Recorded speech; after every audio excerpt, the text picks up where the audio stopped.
आजिर एही भिडियोटीरे मु आपनकु शिखेइबी गोटिए पियाज आउ छुंचीर साहाय्यरे आपण केउं भी कुंवारी झियो बा विवाहिता नारी को पटेई पारिबे, निज बसरे करि पारिबे। सीए तुम पाखकु आसीबा पई बाध्य हेबो, जहा चाहिबे ताहा करिबो।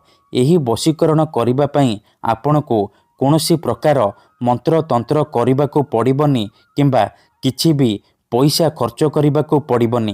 केवल गोटिए पियाज आनिबे आउ गोटिए छुंची आनिबे।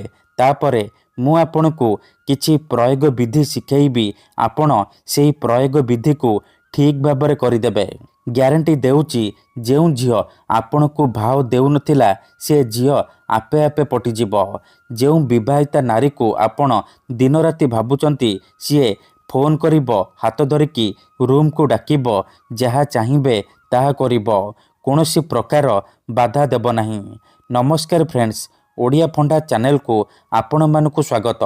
आपण समस्ते केउ ना केउ झियो बा पड़िशा घर सुंदरी भाउज को देखी ताड़को आकर्षित हेउथिबे, ताको पटेइबाकू चाहुथिबे, किंतु जेते चेष्टा कले मध्य ताको पटेई पारुनांती, ताको निजर मन कथा कहिबाकू डरुचंती। आउ आपण चाहुचंती कि सी निजे आसी आपणको भल पाउची बोली कहू, आपणकर सब इच्छा पूरण करू। तेबे आजिर एही भिडियोटी आपणकर कामरे आसीबो, कारण आजिर एही भिडियोटी मु आपणक पई दुनियार सबुठारु महाशक्तिशाली वशीकरण नहीं आसीची, जार प्रयोगरे आपण सुंदरी सुंदरी झियो बा सुंदरी विवाहिता नारी को अति सहजरे पटेई पारिबे। केवल आपणको गोटिए पियाज आउ गोटिए छुंचीर आवश्यक। हाँ फ्रेंड्स, गोटिए पियाज आउ गोटिए छुंचीर साहाय्यरे आपण काहाको भी निज बसरे करि पारिबे, ताको पटेई पारिबे, ताठारु निजर मन मुताबक काम हासिल करि पारिबे। से झियो हेउ बा पड़िशा घर भाउज तुम पाखकु आसीबा पई बाध्य हेबो। एही वशीकरण एते शक्तिशाली कि एहार प्रयोग केबे भी खाली जाएनी। जे भी पियाजर एही वशीकरण करिछि 100% सफल हेछि। वर्ष वर्ष धरी भांगी जाइतिबा पुराणा प्रेम को फेराई आनी पारिछि। सासु नणंद दियर भाउज काहाको भी निज बसरे करी ताठारु निजर मन मुताबक काम हासिल करि पारिछि। तेणु आपण भी मो कथा मानी गोटिए पियाज आउ छुंची आनी आजिर एही वशीकरण करि दियंतु। तापर देखिबे जेमिति आपण एपटे एही वशीकरण करिबे, सेपटे से झियो हेउ बा सुंदरी भाउज छटपट हे उठिबो। जेपर्यंत आपणक पाखकु आसीनी, आपणक सहित संपर्क रखिनी, सी खाली छटपट हेबो। तेबे एही वशीकरण करिबा सबुठारु सहज। एहाकु आपण किपरि करिबे, केमिति करिबे, एहार प्रयोग विधि कोन, मु आपणकु शिखेइबी। संपूर्ण प्रयोग विधि ठीक भाबरे शिखेइबी। जानिबा पई भिडियोटी को मूलरु शेष पर्यंत पूरा ध्यान सहित देखंतु। अधारु छाड़िकी पळेइले किंबा काटी काटी देखिले आपण किछि भी बुझी पारिबेनी। परे कमेंट करिबे, गुरुजी आपणकर वशीकरण काम करूनी। देखंतु, पियाज आउ छुंचीर एही वशीकरण प्रचंड महाशक्तिशाली वशीकरण, किंतु एहाकु आपण संपूर्ण विश्वास, निष्ठा आउ एकाग्रतार सहित करिबे।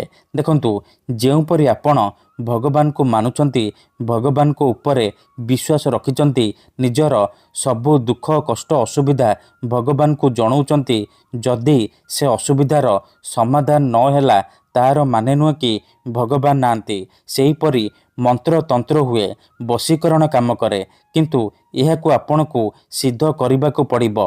प्रयोग विधि ठीक भाबरे करिबाकू पड़िबो।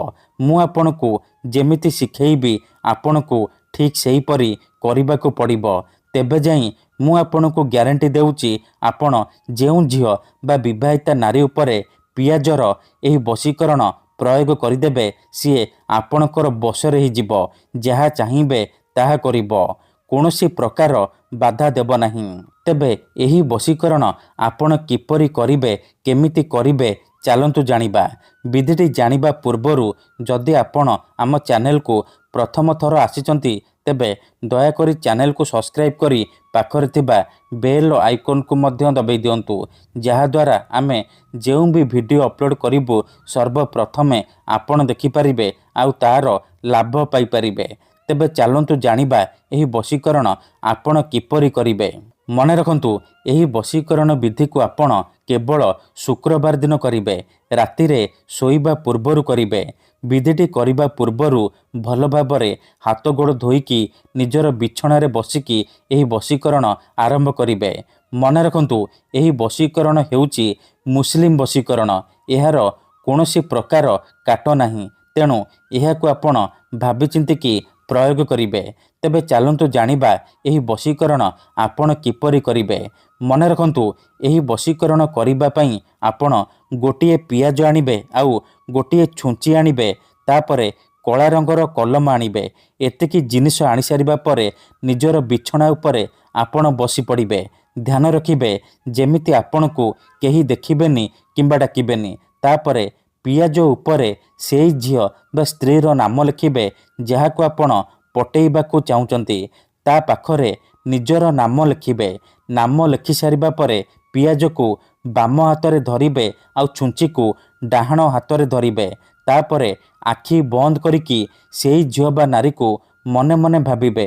ତାର ମୁହଁକୁ ନିଜ ମନରେ ଭାବିବେ। ତାପରେ ଏହି ଶବ୍ଦକୁ 21 ଥର ପଢ଼ିବେ। ୟା ମଜିଦୁ, ୟା ମଜିଦୁ, ୟା ମଜିଦୁ। ଏହିପରି ଆପଣ ଏହି ଶବ୍ଦକୁ 21 ଥର ପଢ଼ିବେ। ତାପରେ 7 ଥର ସେ ଝିଅର ନାମ କହିବେ ଆଉ 7 ଥର ନିଜର ନାମ କହିବେ। ନାମ କହିସାରିବା ପରେ 7 ଥର ଛୁଞ୍ଚିକୁ ପିଆଜରେ ଫୋଡ଼ିଦେବେ। ଏତିକି କରିସାରିବା ପରେ କ'ଣ କରିବେ? ପିଆଜରେ ଛୁଞ୍ଚିକୁ ଫୋଡ଼ିକି ରଖିଦେବେ। ଗ୍ୟାରେଣ୍ଟି ଦେଉଛି, ଏତିକି କରିକି ଦେଖନ୍ତୁ, ସେ ଝିଅ ହେଉ ବା ପଡ଼ିଶା ଘର ଭାଉଜ ଆପଣଙ୍କ ପ୍ରେମରେ ଦିବାନୀ ହେଇଯିବ। ମନେ ରଖନ୍ତୁ, ସକାଳୁ ଉଠିବା ମାତ୍ରେ ସେ ପିଆଜ ଆଉ ଛୁଞ୍ଚିକୁ ସେହିପରି ନେଇକି ପାଣି ଜାଗା ଦେଖି ପକେଇଦେବେ, ନହେଲେ କୌଣସି ଏକ ଜାଗାରେ ମାଟି ଖୋଳିକି ପୋତିଦେବେ। ଏତିକି କରିକି ଦେଖନ୍ତୁ, ତାପରେ ଦେଖିବେ କିପରି ସେ ଝିଅ ବା ନାରୀ ଆପଣଙ୍କ ପ୍ରେମରେ ଦିବାନୀ ହେଇଯିବ। ଧନ୍ୟବାଦ।